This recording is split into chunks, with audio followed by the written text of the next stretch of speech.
Greetings, Mocha Lights. We're back with Vanguard, another episode of Vanguard Life, and today we're here to talk about money. I mean, we're going to talk about buy cards.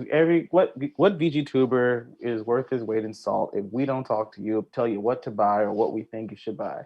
So we're talking about V Premium or Vemium as the world is calling it now, and we're thinking of cards you should buy before the two clan selection sites drop. So we're each going to take two clans and do one or two cards between the or three. We might have some surprise.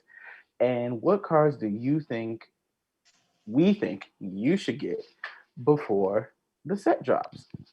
So I'll kick it off with our professor because he's smart. He's smarter at these things than me. So give us one clan that you think our viewing audience should get.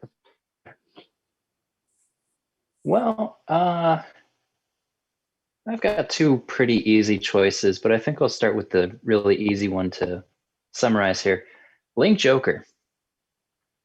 And the one card I haven't seen reprinted for that set is Opener of the Dark Gates, who's relatively costless in the deck. Just because you've got a lot of things going into the soul. Granted, you have some soul blast for Chaos Breaker himself, but got a fair number of things that are just going into the soul anyway. And she's a +1 to your board. 1 for 1, but she calls something from your deck. It's nice. Perfect. And she's only $3 right now. Want to point that out. Oh, see, get them while they're get them while they're cheap, get them while they're cheap. All right, next our other VG crew, the end contradiction. Give me a clan and give me a card. Alrighty, the first clan I'm going to talk about is Genesis, and the card that I'm going to let you guys know to pick up before she actually does spike is CEO Yggdrasil. Oh yeah.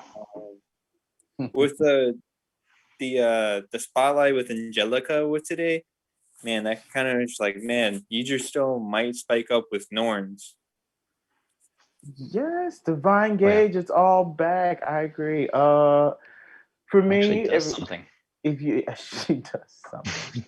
Oh, Artemis tried. For those of you who know me, I specialize in the House of Ninja. So my first ninja clan, of course, is if we had Angelica this week. If you remember last week, we had my son Tosagare. And so for Nubatama, I think you should pick up Stealth Dragon Magatsu Gale. Magatsu Gale got reprinted in Festival Collection. And other than that, I think the only rare he has is a double R. But why you do this? Because it's the counterblast and a soul. And you don't really while you don't generate soul, you don't really draw cards or generate hand advantage, which is odd since we're a protect deck. But it's a good way to get counterblast 1, soul blast 1. You draw a card, you get a power boost, and he can tuck himself into the soul and bounce another monster back to your hand, which is useful for when you need the board space to throw more tokens out to use more Tosagai Hanzos. So that's our first round of picks. All right, we'll start the rotation in reverse. I'll go first. Representing Nissan's idea, one House of Ninja, my second House of Ninja is Murakumo. And with Shiryuki coming, I personally believe we don't really need anything else. I mean, if I had to say pick up Atakas, but to pick up Atakas, the three. But the two cards I'll be mentioning are Midnight Crow, Stealth Beast, Midnight Crow, and Stealth Beast Million Rats. Why do we get these? I don't know. But Midnight Crow has the ability to copy your Vanguard, which is cute when you have Shiryuki because it's a cool way to go get another Shiryuki without using Shiryuki skill. And Million Rats is a way for you to make board presence for cheap because it's simply a counterblast. And if you think about what cards in that deck actually use resources, none of them. The only cards that use resources are the two Shiryukis. Old Shiryuki only requires a Soul Blast, and the new Shiryuki is a Soul Blast and a Counter Blast. But every other card in the deck is made to generate resources, or not spend them anyway, because Murakumo is the only Axel clan that doesn't have a counter charger. But for Murakumo, we shouldn't have one. So for Murakumo, stuff Midnight Crow and Million Rats. Reverse! Endless Contradiction. What's your second claim? I have to go with my babies Tachikaze, even though they are complete trash.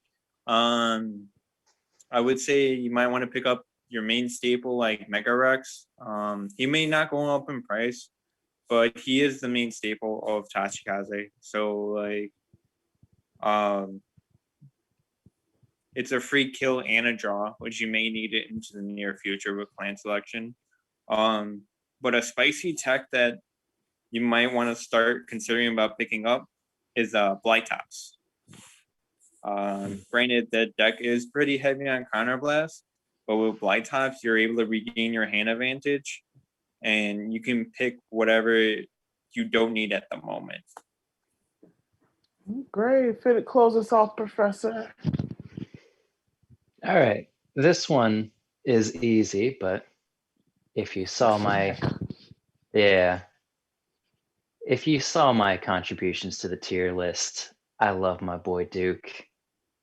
And well, there's a close second place to what you should pick up for Duke. Percival is a first by a long shot. And of course, with him comes Aglavale. Now, new Aglavale isn't as good as the old one, but he is a solid card. And he does some pretty cute stuff, which can also combo into Pelennor because Pelennor is funny. But luckily right now, if you want to pick up our two bestest boys who can't be used with Gurguit, they are Percival is less than $1 per copy right now, and Aglavale is sitting about $8 to $10. And you want that boy before he picks up. We can keep it brief sometimes, but that's it for us. Thank you for joining us another round. We're going to have a part 2, and we'll probably be doing these more often with our other members, Victory Ninja. We have the new dude, Chris with the K, and we have so many new friends, and we want to introduce you to. It's so many clans. If you have any questions about our selections or recommendations that you think start buying before the secondary market does what the secondary market does, let us know in the comments, and as always, like, comment, subscribe. This has been me, your brewmaster, spilling the tea. That contradiction, always right but always wrong at the same time. And the casual professor. Thank you, everyone, and good night.